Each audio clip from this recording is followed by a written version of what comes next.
मैं महिमा यादव हूं और आज दिनांक 26 अगस्त 2025 के बाढ़ समाचार में आप सभी का स्वागत करती हूं।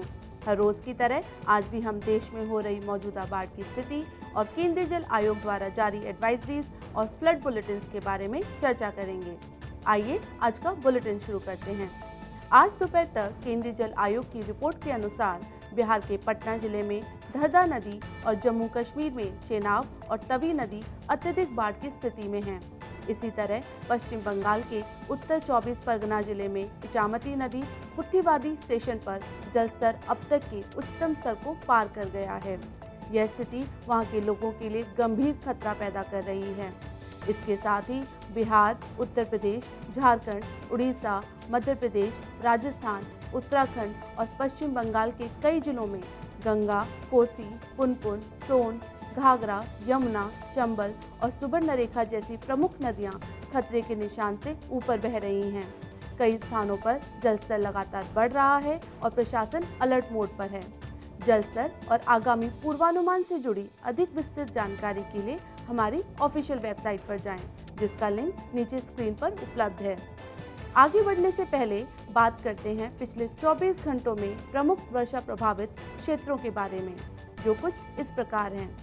दक्षिण जम्मू और कश्मीर क्षेत्र, दक्षिण पश्चिम हिमाचल प्रदेश और इसके लगे हुए पंजाब के हिस्सों में, दक्षिण छत्तीसगढ़, दक्षिण उड़ीसा और सटे हुए आंध्र प्रदेश क्षेत्र में।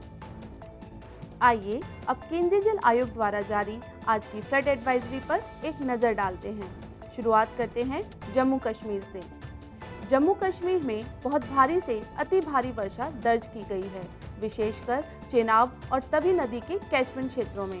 दोपहर 3 बजे तक केंद्रीय जल आयोग मुख्यालय को प्राप्त आंकड़ों के अनुसार चेनाब और तवी नदी पर 5 स्थानों कलनई नल्ला, प्रेमनगर, नेहरू नल्ला, जम्मू तवी और किशनपुर मनवाल पर जल स्तर अब तक के उच्चतम स्तर को पार कर चुका है, जबकि 2 स्थानों कुरियापुल और धामकुंड पर जल स्तर HFL के करीब है।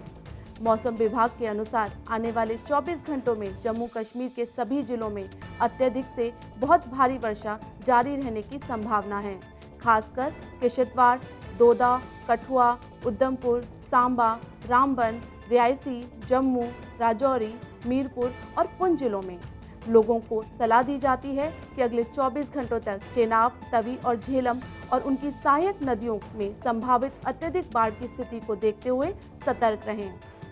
हिमाचल प्रदेश की बात करें तो हिमाचल प्रदेश में अगले 24 घंटों के दौरान रावी, ब्यास, सतलुज और उनकी सहायक नदियों में जलस्तर बढ़ने के साथ सामान्य से अधिक से लेकर गंभीर बाढ़ की स्थिति बनी रहने की संभावना है।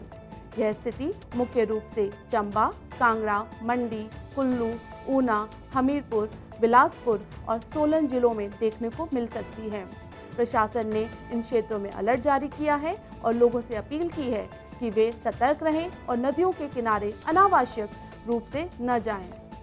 अब रुख करते हैं उड़ीसा की ओर। उड़ीसा में अगले 24 घंटों के दौरान कोलाब, इंद्रावती, नागावली और वंशधारा नदियों में जलस्तर बढ़ने की आशंका है। इसके चलते मलकानगिरी, कोरापुट, नवरंगपुर, कालाहांडी, रायगढ़ और गजपति जिलों में सामान्य से अधिक बाढ़ की स्थिति बनी रह सकती है। प्रशासन सतर्क है और लगातार निगरानी की जा रही है। अब बात करते हैं आंध्र प्रदेश की। आगामी 24 घंटों में श्रीकाकुलम, विजयनगरम, अनंकापल्ली, अल्लूरी, सीतारामराजू, काकीनाडा और विजाग जिलों की पूर्व दिशा में बहने वाली नदियों में जलस्तर बढ़ने की संभावना है। प्रशासन ने सतर्क रहने और स्थानीय लोगों को सावधानी बरतने की सलाह दी है। छत्तीसगढ़ की बात करें तो बीजापुर, दंतेवाड़ा, बस्तर और सुकमा जिलों में सावरी और इंद्रावती नदियों में अगले 24 घंटों में जलस्तर में वृद्धि और तेज बहाव की संभावना जताई गई है। अधिकारियों ने सभी प्रभावित इलाकों में सतर्क रहने का निर्देश दिया है। इसी के साथ आज के बाढ़ समाचार यहीं समाप्त होते हैं। आप सभी से निवेदन है कि केंद्रीय जल आयोग द्वारा उपयोग किए जाने वाले महत्वपूर्ण शब्दों और पारिभाषिक शब्दावली को समझने के लिए हमारा परिचयात्मक वीडियो अवश्य देखें, जिसका लिंक आपको नीचे दिए गए डिस्क्रिप्शन बॉक्स में मिल जाएगा। सूचित रहें, सुरक्षित रहें और हम आपको अगले बुलेटिन में मिलेंगे। तब तक के लिए धन्यवाद।